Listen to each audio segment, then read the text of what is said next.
Na aula de hoje a gente vai tentar avaliar a partir da análise diferencial o escoamento no interior de cilindros concêntricos. Então, quando eu falo cilindros concêntricos, né, como o próprio nome já diz, eu tenho dois cilindros. O cilindro maior, ele é oco, tá? Ele é vazio, né? Tem um espaço vazio. E o cilindro interno, ele é maciço. Então, eu estou avaliando, por exemplo, um fluido nesse espaço anular aqui. Observem que essa geometria, ela é muito semelhante, por exemplo, ao comportamento de um fluido durante a perfuração de um poço de petróleo. Ou, vou pegar outro exemplo aqui para vocês, no caso de um viscosímetro. Vou até pegar a imagem para vocês identificarem. Então eu tenho, por exemplo, esse viscosímetro. Esse equipamento, ele utiliza essa definição aqui de geometria, tá? Para o seu princípio de funcionamento. Então, na aula de hoje o que a gente vai ver vai ser justamente isso, tá? Vou tentar melhorar aqui. É tentar identificar como é que eu posso pegar e utilizar essa geometria e tentar compreender o princípio de funcionamento deste viscosímetro. Então, tá aí a motivação que nós precisamos, tá? Tudo bem até aqui? Conseguiram compreender? Tudo bem, professor. Beleza. Então, eu tenho um cilindro. Esse cilindro, a região anular, ela tem uma espessura pequena, então o cilindro interno, ele tem uma dimensão considerável e fica uma região muito pequena ali onde o fluido ele vai estar armazenado. Veja que a relação da distância da região anular com a altura do cilindro, ela tem uma proporção bem diferente, né? A altura do cilindro é muito maior do que essa região anular. E aí na aula de hoje a gente vai tentar entender o que isso significa aqui no caso da mecânica dos fluidos e para o nosso equacionamento, tá? Então, a primeira etapa é a análise das hipóteses simplificadoras. Então, para esse caso em questão, quais são as hipóteses simplificadoras que vocês avaliariam? Fluido newtoniano, incompressível. Então vamos lá, fluido newtoniano.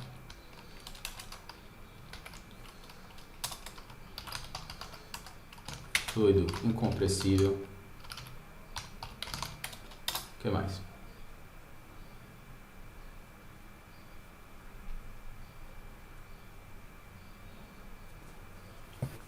Regime permanente? Regime permanente. Veja, eu só posso simplificar minhas equações depois se eu aplicar as hipóteses adequadas para o meu problema. Existem mais hipóteses que a gente pode utilizar? Um detalhe de funcionamento desse equipamento. Veja, o número de Reynolds é ρ VD sobre μ. Sendo esse D, esse diâmetro, um comprimento característico. Então, vamos supor que esse comprimento característico seja justamente essa distância aqui que separa o cilindro interno do cilindro externo. E essa distância é muito pequena. Esse escoamento ele tem uma maior tendência a ser laminar ou a ser turbulento? Laminar. Laminar. Então, já que Reynolds é ρ VD sobre μ, eu indico que a dimensão característica ela é muito pequena, então o número de Reynolds tende a ser um valor pequeno. Então, a gente já pode considerar isso como uma hipótese também, tá? O meu escoamento é laminar. Mais alguma hipótese? Ô professor, pode explicar de novo essa parte do número de Reynolds, porque o escoamento pode ser dado como laminar? Não ficou muito claro não para mim. Tá. A equação de Reynolds ela indica se eu tenho escoamento laminar ou turbulento. Elevados números de Reynolds, escoamento turbulento. Baixos números de Reynolds, escoamento laminar. Quando eu avalio um problema e vejo que o diâmetro ele é muito pequeno, o diâmetro ou a dimensão característica, melhor dizendo, né? Ele é muito pequeno porque a dimensão característica está relacionada ao espaço anular aqui. Então, se esse espaço anular ele é muito pequeno, na hora que eu vou avaliar o número de Reynolds, vocês conseguem identificar que Reynolds é ρVD sobre μ, e esse D, por ser pequeno, ele vai fazer com que Reynolds seja um valor baixo também? Sim, ficou claro agora. Então, isso induz a um escoamento laminar no interior desse equipamento. Perfeito? Tranquilo? Perfeito. Então vamos lá. Tem mais alguma observação que vocês queiram fazer?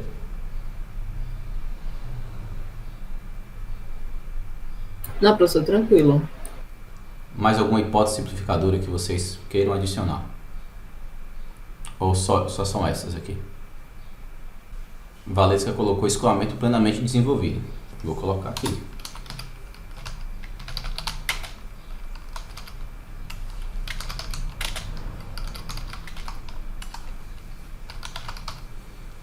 Então tá aí, escoamento plenamente desenvolvido. Quando você fala escoamento plenamente desenvolvido, nesse caso, o que é que isso indica?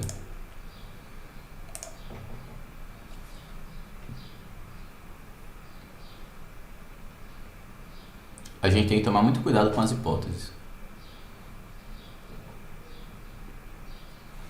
Observando aqui, por exemplo,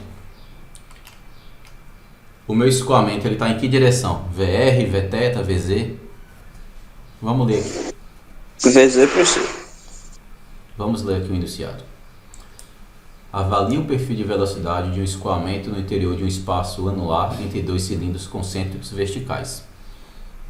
Considere que o cilindro interno ele está estacionário, então o cilindro interno está parado, e o cilindro externo está girando com velocidade constante. O meu escoamento está na direção Z? Tá na θ e na Z? Está na direção θ. É como, Antônio, eu tivesse colocado o fluido até preencher toda a região anular e comecei a rotacionar lentamente esse cilindro externo. Tudo bem? Tudo bem, professor. Aí como é que funciona esse equipamento, tá? Na hora que esse cilindro externo ele começa a rotacionar, o aparelho ele começa a medir a tensão do fluido no cilindro interno. E aí ele faz uma relação para determinar a viscosidade. E a gente vai fazer isso aqui, tá? Então, é um princípio de funcionamento bem simples. Tá claro para vocês o problema? Agora sim, professor. Daniel, não está na direção Z, porque o cilindro, por exemplo, na superfície superior e inferior, ele está fechado. Eu coloco o fluido, fecho o cilindro e faço a rotação. Certo? Então, quando eu falo escoamento plenamente desenvolvido, e já que agora já começamos a avaliar, eu vou ter Vθ. E ao falar que o escoamento está plenamente desenvolvido, eu estou indicando que Vθ não varia com θ. Independente da posição, a velocidade angular, independente da posição angular, né? A velocidade angular se mantém constante. Então, é uma boa hipótese simplificadora a ser aplicada. Tá claro, gente? Ok, professor. Beleza. Então, eu vou deixar essas informações aqui.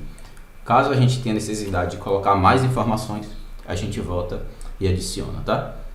Normalmente, conforme a gente está avaliando o equacionamento, teremos essa necessidade. Então, já indicamos aqui as hipóteses simplificadoras, né? Pelo menos até o presente momento.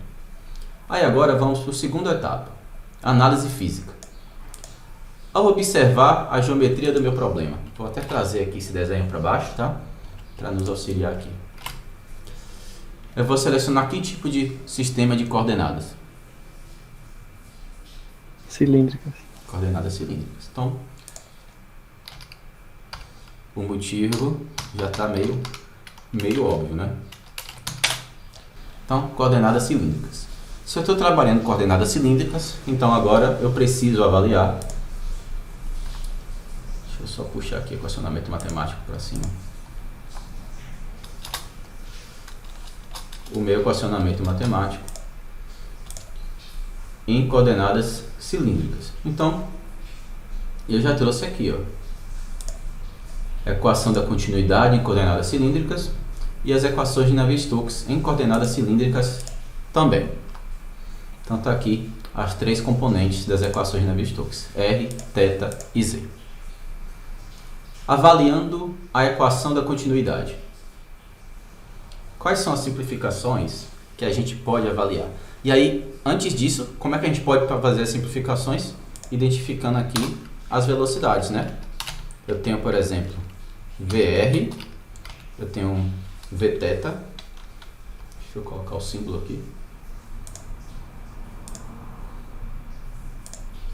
Então, eu vou avaliar aqui essas componentes de velocidade, tá? Então, VR, Vθ e Vz.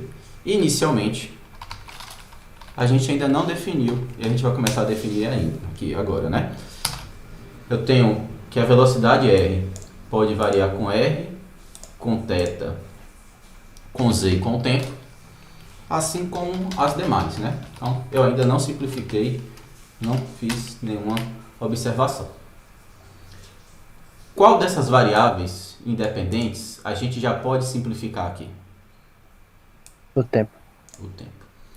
Então, eu estou trabalhando com problema em regime permanente. Então, o tempo eu já posso simplificar. Então, eu vou colocar aqui uma setinha, tá? E vou colocando as simplificações. Então, VR, a gente já sabe que não depende do tempo. Nenhuma das outras também, né? Agora vamos tentar identificar se eu tenho VR, se eu tenho Vθ e se eu tenho Vz, tá? O que é que vocês acham?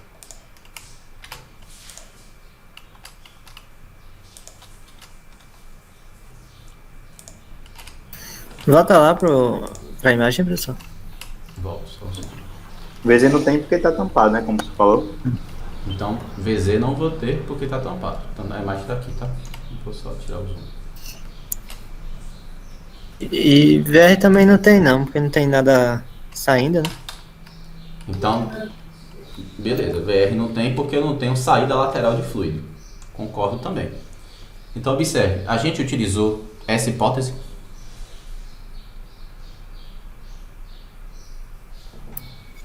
Não. Não. Então, nossas hipóteses não estão completas. Eu tenho que voltar e informar. Parede, né? As paredes cilíndricas.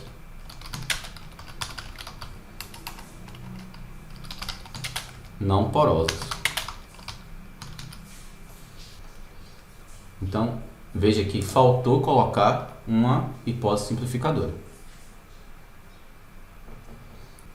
Como não tem saída lateral, VR é igual a zero. E como o cilindro está fechado nas tampas, né? Tampa inferior e tampa superior, Vz é igual a zero. Sobrou agora aqui o Vθ. Então agora eu preciso identificar. Vθ varia com R, θ e Z. Como é que eu posso avaliar essas influências? E aí, o que é que vocês me dizem?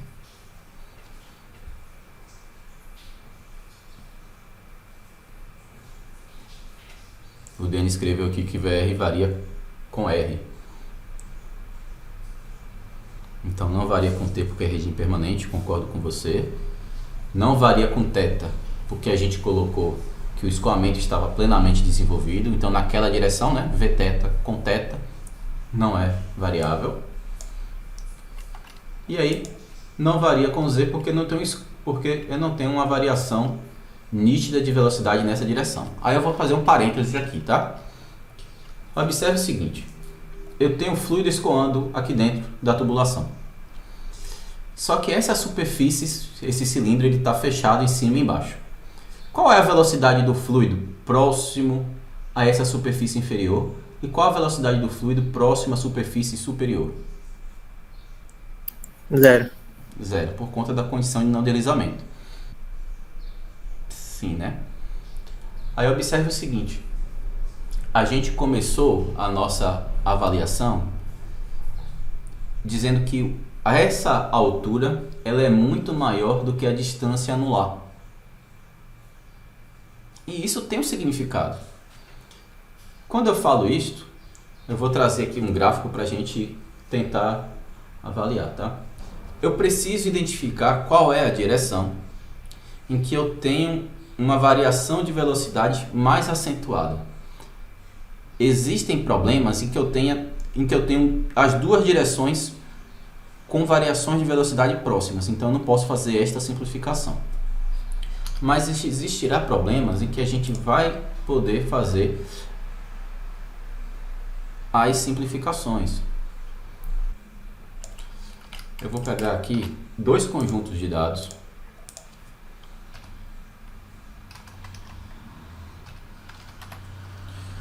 E esses conjuntos de dados eu vou fazer uma análise numérica aqui inicialmente e depois a gente pode expandir essa nossa análise.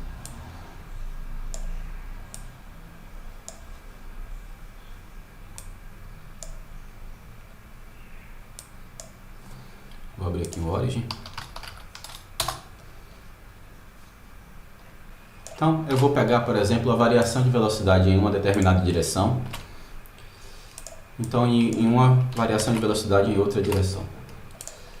Então, é como se eu estivesse fazendo a seguinte análise, tá? Então, aqui só critérios didáticos, os valores que foram selecionados.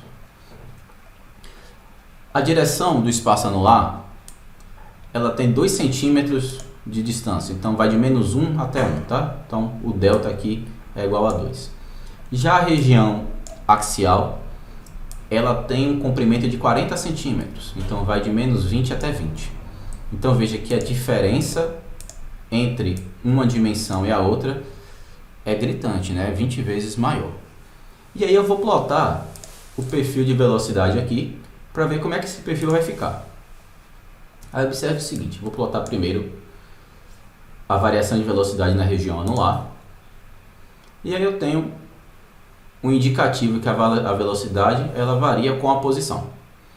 Então, o meu Vθ, por exemplo, varia com R. Aí eu vou pegar e fazer essa mesma análise para observar se Vθ varia com Z. Então, vou lá, ploto o gráfico e observei, olha, Vθ varia com Z também. Só que na hora que eu estou identificando o meu equacionamento, eu preciso saber se eu tenho, por exemplo, a gente está avaliando aqui a análise diferencial, transferência de quantidade de movimento. Para que haja transferência de quantidade de movimento, é preciso que eu tenha variação de velocidade numa dada posição. Em ambos os casos, eu tenho variação de velocidade. Mas o que muda é o quão rápido essa velocidade está variando. Então, quanto mais intensa for essa mudança de velocidade, eu vou dar mais atenção a esta direção. Então, se eu pegar e plotar os dois gráficos juntos, eu vou identificar que na direção radial a velocidade se altera drasticamente em curtas distâncias. Quando eu vou avaliar a direção axial, a velocidade se altera, porém de uma forma mais lenta. Então, a transferência de quantidade de movimento, ela ocorre predominantemente na direção radial. Só que aí vocês podem pensar, tá, mesmo assim, eu acho que Vθ depende de R, mas depende de Z também. Se eu der um zoom aqui no gráfico, então aqui está de menos 20 a 20, né? Eu vou dar um zoom nesse gráfico. E vou plotar só de menos 1 a 1.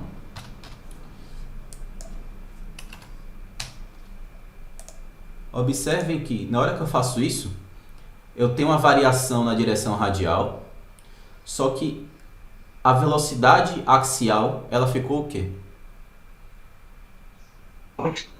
Constante. Então, a mudança de velocidade nessa direção é tão lenta que eu posso considerar que Vθ não depende de Z. Tá claro para vocês isso? Professor. Sim, faz sentido.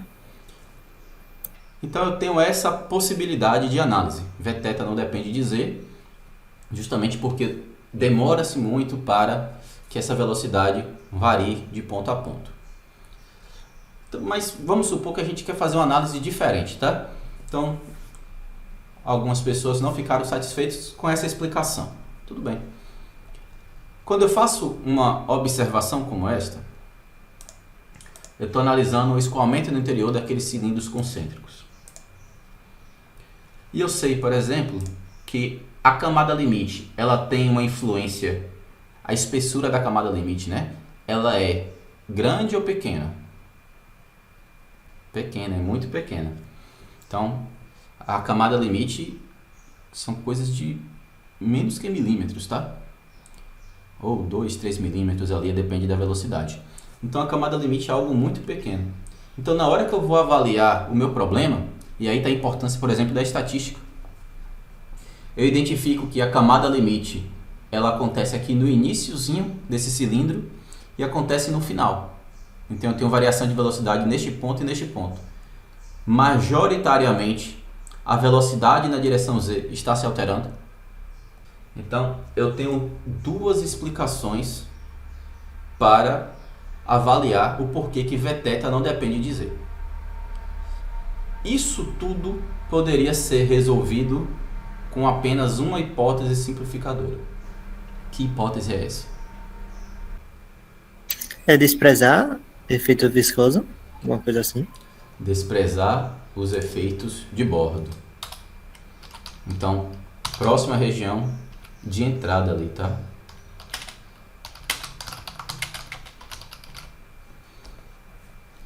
Então, com isso, a gente consegue afirmar que Vθ, aqui é um θ, tá? Ele vai depender apenas de R e não de Z. Tá claro para todo mundo essa explicação? Alguém não entendeu? Tá claro, né? Então tá. Tá claro. Tranquilo. Então agora, veja que a etapa crítica é esta aqui. Analisar essas componentes, tá? E verificar se as hipóteses foram pertinentes, se faltam hipóteses a serem avaliadas. Vamos agora para a equação da continuidade. Vou até pular aqui uma página.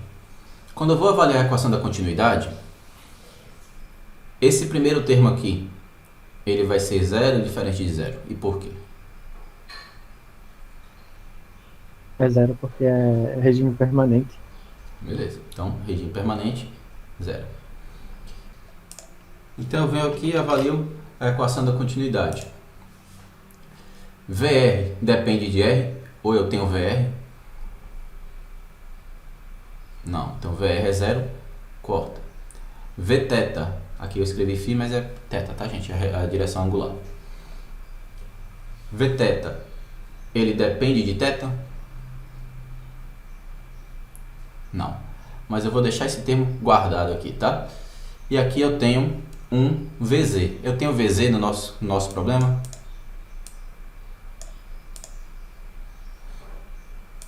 Não tenho VZ.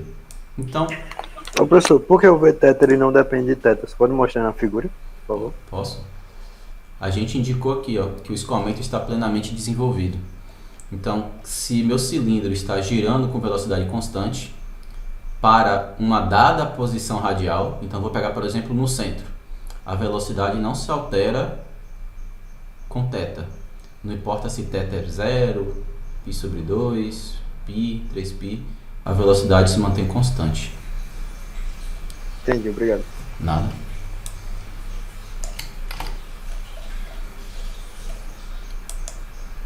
Só que aí, isso foi uma análise física, né, que a gente fez. Mas observe, eu tenho certeza que a derivada temporal é zero. Eu tenho certeza que VR é zero. E eu tenho certeza que VZ é zero. Então sobrou aqui, ó, que 1 sobre R vai ser a derivada de ρ vθ dθ. E aí eu posso pegar, passar o R multiplicando, né? O R é diferente de zero, e tirar o ρ de dentro da derivada.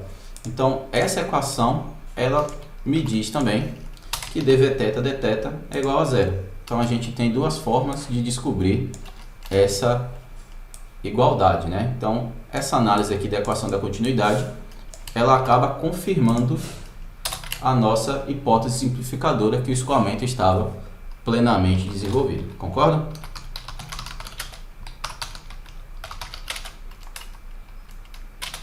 Se não...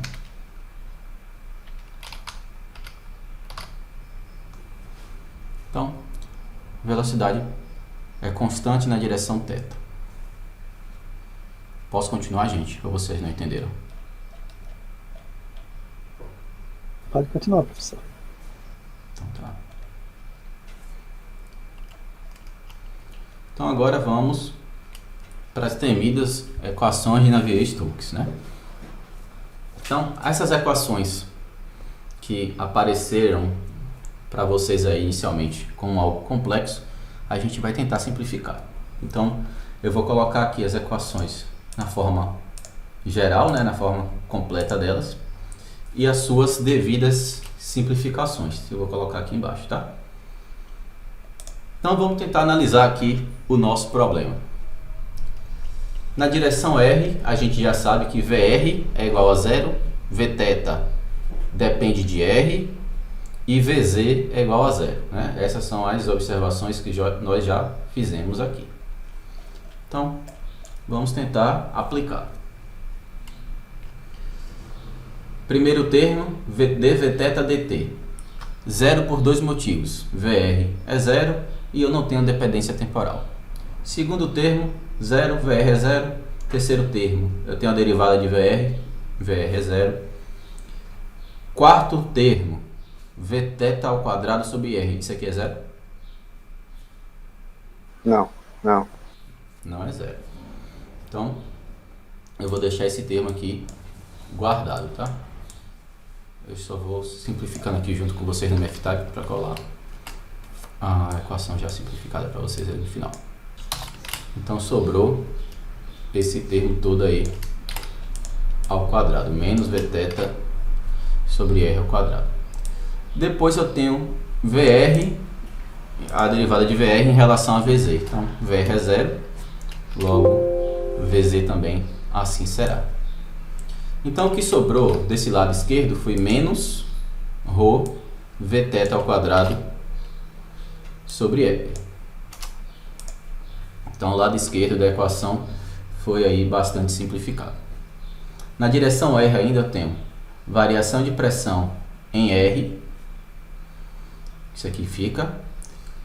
E eu tenho no meu equacionamento VR aqui é zero, VR é zero, Vθ, a derivada de Vθ em relação a θ é zero. E por que a gente sabe disso? Porque a gente avaliou isso através da equação da continuidade. Então aqui estou mostrando a importância da gente definir corretamente a equação da continuidade para comprovar alguns termos. E Vθ também aqui é zero. Olhando para o nosso problema, eu tenho gravidade na direção radial. O cilindro ele está na vertical. Na direção radial não tem não.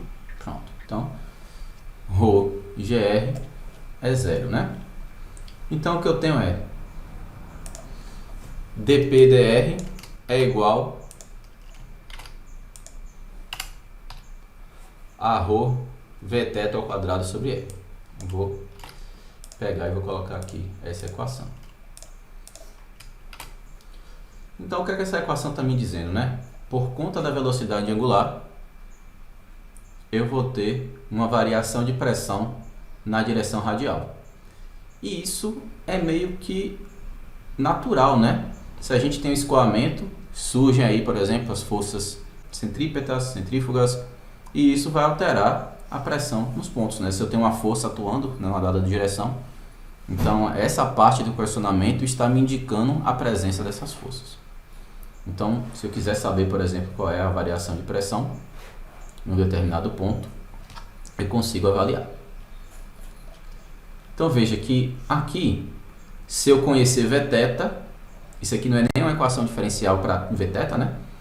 Basta saber quem é Vθ, eu substituo a expressão de Vθ aqui, eu sei qual é a variação de pressão nesta direção.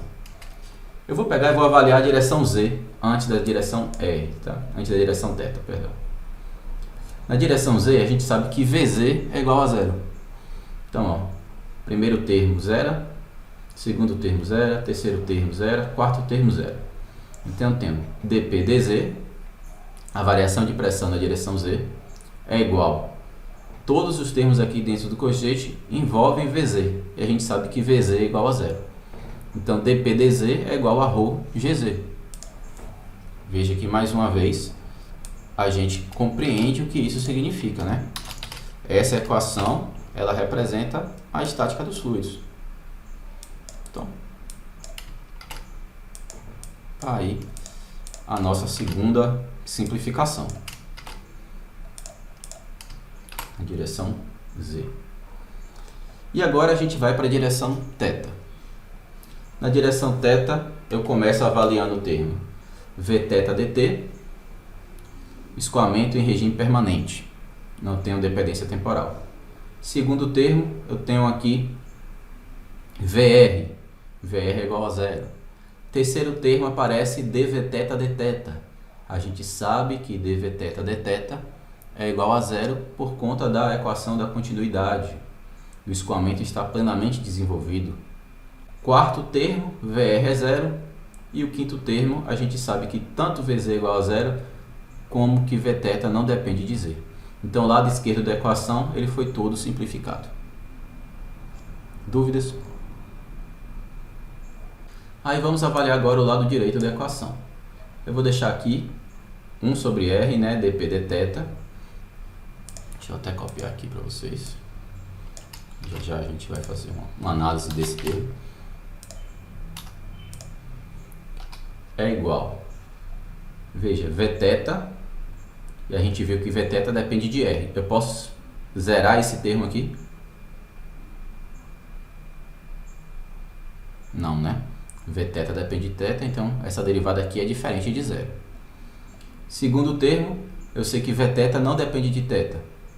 Então, esse segundo termo aqui eu posso simplificar. Aqui aparece um VR e aqui aparece um Vθ em relação a Z. Eu sei que Vθ não depende de Z. Eu tenho gravidade na direção θ? Não. Então, a nossa expressão ela pode ser mais uma vez simplificada aí e só vai sobrar esse μ dρ em relação a R de 1 sobre R, R Vθ dr.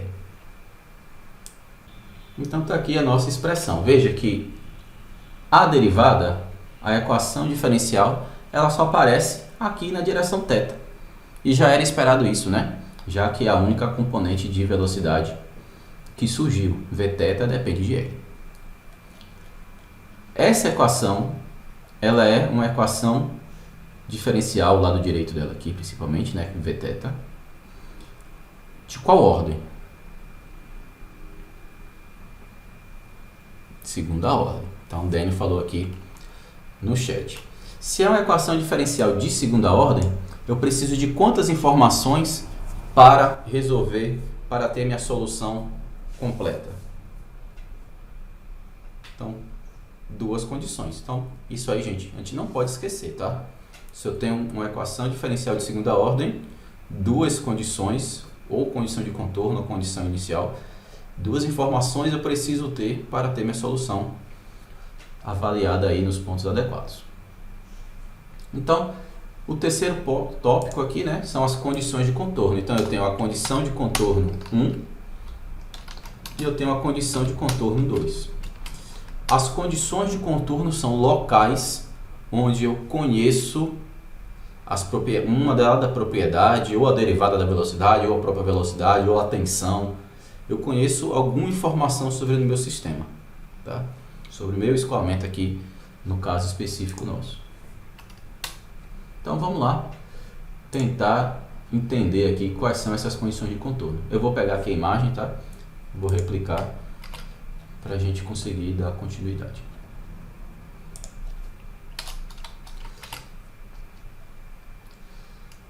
Então, ok. Vamos ver se a gente consegue sair desse imbróglio aqui, tá?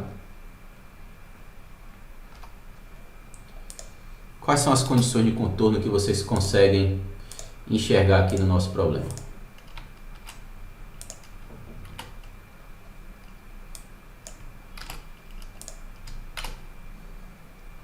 Eu preciso de informações em locais em que eu conheço a velocidade do fluido, a tensão, algo do tipo. E aí? Quais são essas condições de contorno?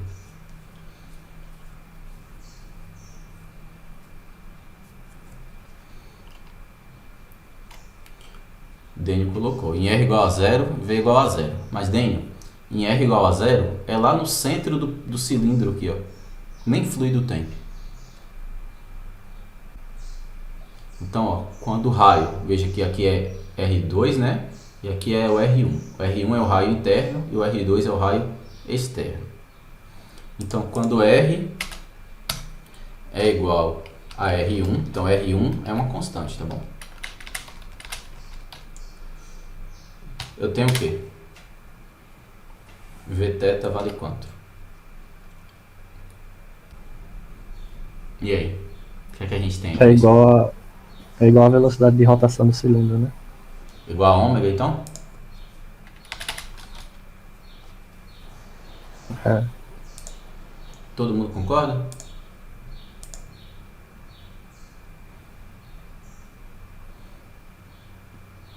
Veja que o cilindro interno ele está parado, né? Só o cilindro externo que está rotacionando. R1 é o raio do cilindro interno. Você mantém, Vaiden, a sua afirmação? Não. Esqueci que era o que estava fora que estava girando. Então, velocidade igual a 0. Quando R é igual a R1. Veja que o cilindro interno ele está em repouso. Aí agora sim, quando o raio é igual a R2, Vθ vale quanto? Vou deixar W aqui por enquanto. Não é 0. Porque a superfície externa ela está rotacionando. A condição de não deslizamento, o que é que ela indica para a gente? Que a velocidade do fluido é igual à velocidade da superfície. Às vezes a gente acha que a condição de não deslizamento fala que a velocidade do fluido é igual a 0. E não é. A condição de não deslizamento diz que a velocidade relativa entre o fluido e a superfície é 0. Ou seja, nesse caso, o fluido possui a velocidade da própria superfície. Ficou claro para vocês isso? Sim. Entendeu, não? Professor, também estou um pouco em dúvida nessa condição de contorno aí. Sem problemas. O fluido que está rente à parede interna, ele está parado porque a parede interna está em repouso. Mas o fluido que está rente à parede externa, ele está parado aqui? Não. Não. Ele está com a velocidade da parede externa. Ele não está colado na parede? A condição de não deslizamento não me indica isso? Que ele está aderido à parede? Sim. Então a velocidade do fluido, ele assume a velocidade da parede. Então quando R é igual a R2, que é justamente na parede externa, que é a parede que está em movimento, a velocidade é igual à velocidade da parede. Se a parede se movimenta, o fluido adquire velocidade da superfície. Naquele ponto, né? O fluido que está próximo à superfície. É a primeira camada de fluido que fica aderida ali na própria superfície, tá? Aí, aqui tem um detalhe. Esse ômega é uma velocidade de rotação. É uma velocidade angular. Vθ é a velocidade na direção θ, mas é uma velocidade linear. Então, ômega é uma velocidade angular. Deixa até... Eu vou trocar por ômega depois, tá? Ômega é uma velocidade angular. E Vθ é uma velocidade linear. Como é que eu posso transformar uma velocidade angular e velocidade linear? É V vezes R, né, professor? Então, aqui eu tenho ômega vezes R. É esse R aqui ou é um raio específico? Se é na superfície, né, que tá girando, então é esse R2 mesmo. Então é um R2 aqui. Ô, professor, tô entendendo tranquilamente. Agora, o que não tá muito claro pra mim é, tipo, eu entendi nesse exemplo quais são as condições de contorno. Mas eu tô um pouco de dúvida do que é essa condição de contorno e como eu vou usar. Acredito que quando passar outros exemplos vai ficar mais claro pra mim, mas se você puder explicar melhor o que é essa condição de contorno, como eu vou utilizá-la no problema. A condição de contorno são locais onde você conhece informações do fluido. Então, por exemplo, eu não sei quanto vale a velocidade do fluido aqui no centro, mas na parede interna, por exemplo, eu sei que a velocidade do fluido é zero porque a parede está em repouso. Na parede externa, eu sei que a velocidade do fluido vai ser ômega R2 porque a condição de não deslizamento me garante isso. Então, são locais do meu volume de controle em que eu conheço as propriedades, eu conheço o valor da minha variável. Entendeu? Entendi. Ou eu conheço o valor da variável, ou eu posso inferir alguma informação a partir disso. E a gente vai utilizar essas condições de contorno para resolver a equação diferencial. Veja que a gente simplificou as equações de Navier-Stokes e essas equações de Navier-Stokes geraram uma equação diferencial. Eu preciso avaliar essa equação diferencial, resolvê-la para que eu consiga obter aí o meu perfil de velocidade. Certo? Beleza, tranquilo. Mais alguém? Alguma dúvida? O ponto de maior velocidade é a parede externa. Porque vai de zero, né, até chegar na velocidade máxima aqui na parede. Mas veja que aqui, Daniel, na turma da manhã, por exemplo, a gente estava avaliando e eu falei, olha, a velocidade é máxima, eu sei que a derivada de uma função no ponto de máximo é igual a zero. Eu poderia fazer isso aqui? Eu até poderia. Mas só que se eu conhecer a velocidade, é algo mais interessante do que saber que é uma velocidade máxima naquele ponto. É uma informação mais precisa, é uma informação mais rica. Conseguiu entender? Beleza. Então, nós temos aqui as nossas observações, né? Ok. Então agora a gente vai fazer a resolução. Veja, se eu já tenho a equação diferencial, eu já tenho as condições de contorno, agora basta resolver o meu problema. Aí, assim como nós fizemos no exemplo anterior, eu vou falar que dp dθ é uma constante, tá? Uma constante beta, só para não ficar escrevendo derivadas ao longo da resolução, tá certo? Então eu vou chamar de beta e eu sei quais são as minhas condições de contorno.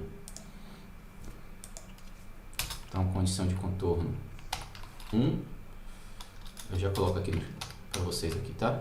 E condição de contorno 2. Condição de contorno 1, em R igual a R1, Vθ é igual a 0.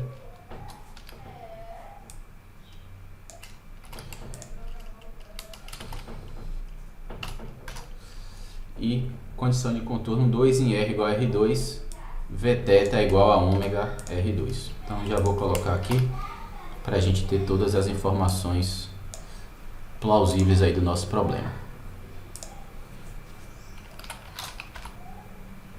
Então agora eu tenho um problema de uma forma melhor avaliada. Eu tenho a equação diferencial e eu tenho as condições de contorno. Então basta agora resolver essa equação diferencial. Então, primeira coisa, eu vou passar o μ que está multiplicando, ele passa para o lado esquerdo aqui, né? Vou botar do lado direito, tá? Ele já vai passar para o outro lado dividindo, né? Então, vou colocar essa observação aqui, tá certo? E aí a gente coloca o passo a passo e avalia a solução. Eu só vou substituir aqui, tá? Para ficar mais didático essa análise que a gente está fazendo. Só fiz colocar do outro lado. Então, vou passar o Mi dividindo. E na hora que eu passo o Mi dividindo, eu tenho a derivada em relação a R deste argumento. Ô, professor, licença. Oi. Daquelas 3 equações, como foi que você chegou nessa? Aqui, ó, a gente simplificou ela, não foi?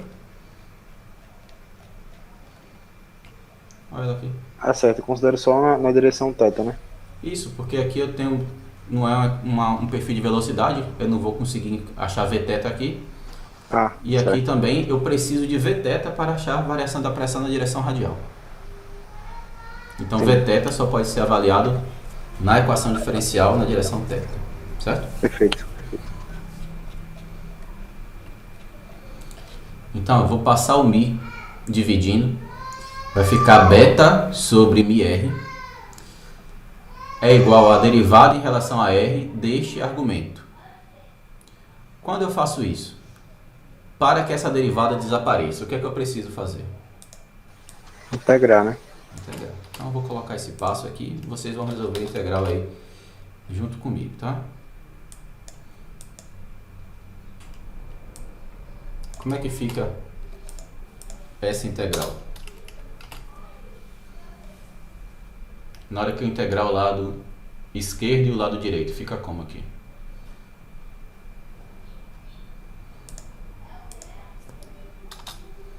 Professor, o lado esquerdo fica tipo com dr ao quadrado? Não, na hora que eu integrar, não. Não. Qual a integral da derivada? Vai ficar a função de dentro. Vai ficar o argumento, exatamente. Então, vou colocar aqui o passo a passo, tá?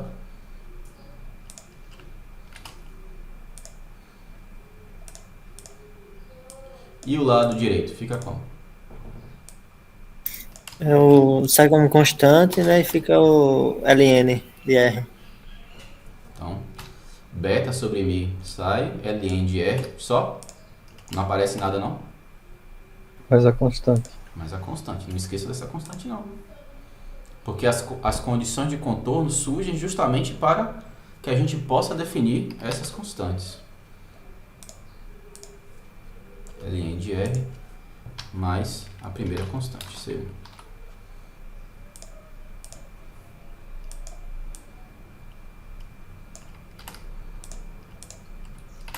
Então tá aqui, ó, a primeira integração. Agora, o que é que eu preciso fazer? Passo, o R está dividindo, passo multiplicando e vou reavaliar essa equação. Então tá aqui minha equação. Vamos tentar reavaliá-la. Então vai ficar beta R ln de R mais C1R. Eu preciso resolver essa integral. E aí, como é que a gente resolve essa integral?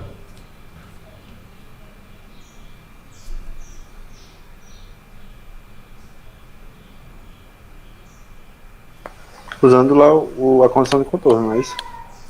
Veja que eu estou procurando Vθ. As minhas condições de contorno é em função de Vθ e não da derivada de Vθ. Então eu tenho que aplicar a integral do lado esquerdo e do lado direito para que essa derivada desapareça, concorda? Sim. Tem que integrar de novo. Então eu vou até tirar aqui, tá? Para não ficar confuso essa coluna. E vou integrar. Como é que eu faço essa integral? 17.26.2. A integral de x é ln de x dx, que é o nosso caso, né? Integral de r ln de r. Vai ser r ao quadrado sobre 2 vezes ln de r menos meio. Conseguem identificar? Sim. Então vai ficar beta sobre mi, tá? Deixa eu só digitar aqui que eu já volto para vocês. Beta sobre mi é constante, né? E o valor dessa integral vai ser r ao quadrado sobre 2 vezes o ln de r menos meio. Então, Quando eu faço a integral de R, ln de R, eu encontro essa funçãozinha aqui. Veja que aqui ainda não está Vθ, né? Está R Vθ. Então, eu preciso passar dividindo aqui esse R. Então, vou fazer essa avaliação também. Então, vai ficar C1, C2 sobre R, e ao invés de aparecer um R ao quadrado, vai aparecer apenas um R aqui, né? Então, C1, e aqui eu tenho C2 sobre R. Veja que nesse problema, eu não preciso aplicar a condição de limitabilidade. Vou trazer aqui ela para vocês, que a gente comentou ela na última aula. Não sei se vocês estão recordados. A condição de limitabilidade indica que, por exemplo, ó, se R tender a zero, esse termo aqui tenderia a infinito, não é? Conseguem ver isso? Sim. Só que o meu problema, o R ele não pode ser zero. O R varia de R1 até R2. Então, eu não tenho problema com aquele termo. Eu não preciso aplicar a condição de limitabilidade. Tudo bem? Tá certo. Ô professor, por que o R ele só passou dividindo um termo, hein? Não, eu dividi todos. R, aí aqui tinha R quadrado, virou R. Aqui tinha C1R, virou C1. E aqui tinha C2, virou C2 sobre R. Assim, perfeito. Então agora eu tenho que aplicar as condições de contorno para saber quem é C1 e quem é C2. A primeira condição de contorno é quando R é igual a R1, Vθ é igual a zero. Então onde tem R minúsculo, eu vou substituir por R1. Então vai ficar 0 é igual a R1, ln de R1 menos meio, mais C1 mais C2 sobre R1. Então eu tenho essa equação. E depois eu vou aplicar a segunda condição de contorno. Aqui é um R2, tá, gente? Deixa eu substituir logo. Quando R é igual a R2, Vθ é igual a ômega R2. Então, deixa eu só substituir aqui. Então eu vou fazer essa observação. Eu vou substituir Vθ por ômega R2. E onde tem Rzinho, eu vou substituir pelo próprio R2. E aí eu vou fazer a minha análise. Eu vou resolver um sisteminha. Eu tenho duas equações e duas incógnitas, C1 e C2. E resolvendo esse sistema, eu consigo identificar os valores dessas variáveis. E aí eu consigo pegar e resolver isso daqui. Deixa eu diminuir. Observem que eu tenho um sistema para resolver para encontrar C1 e C2, tá? Só que eu posso fazer uma análise física do meu problema. Por exemplo, quem é beta? Beta é a variação de pressão na direção θ, dp dθ. Se eu estou trabalhando com um equipamento, com um cilindro de raio pequeno, essa distância aqui, esse perímetro aqui, é algo longo ou é algo curto? É curto, né, professor? Então, vou até puxar a parte da disciplina do segundo módulo. Se eu tenho um espaço muito pequeno, eu tenho variação de pressão naquele ponto? Eu tenho, por exemplo, perda de carga na tubulação de 2, 3 centímetros? Quase nada. Não, quase nada. Então veja que eu posso pegar e fazer que beta é igual a zero, né? dp dθ é zero. E na hora que eu faço isso, esse termo aqui, primeiro, ele desaparece, esse termo segundo aqui desaparece. E veja que o meu sisteminha, ele vai ficar bem mais tranquilo de ser avaliado. Então, só para vocês observarem, tá? Que a minha equação, eu tenho essa forma aqui, que é a forma mais precisa, que eu posso quantificar essa variação de pressão em θ. Só que essa variação de pressão na direção θ, ela é tão pequena que ela pode ser considerada aí desprezível. Daniel, não é referência de valores, você vai mais para o significado físico do seu problema. Você tem um escoamento em cilindros pequenos. Então, é um cilindro realmente... Deixa eu pensar aqui numa forma de falar. Ele tem 5 centímetros de diâmetro, esse cilindro, por exemplo. e esse escoamento é laminar no interior dessa região anular. Então a variação de pressão ali em θ é realmente muito baixa. Tudo bem?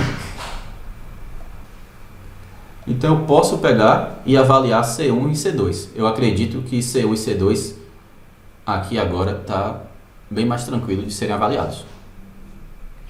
Encontrando C1 e C2, identifico quanto vale cada um, volto na minha função e substituo quem é C1, que eu encontrei, quem é C2, e aí sim eu tenho a minha solução. Então, eu vou até deixar aqui, tá? Após encontrar C1 e C2, substituo e encontro a minha solução. Dúvidas?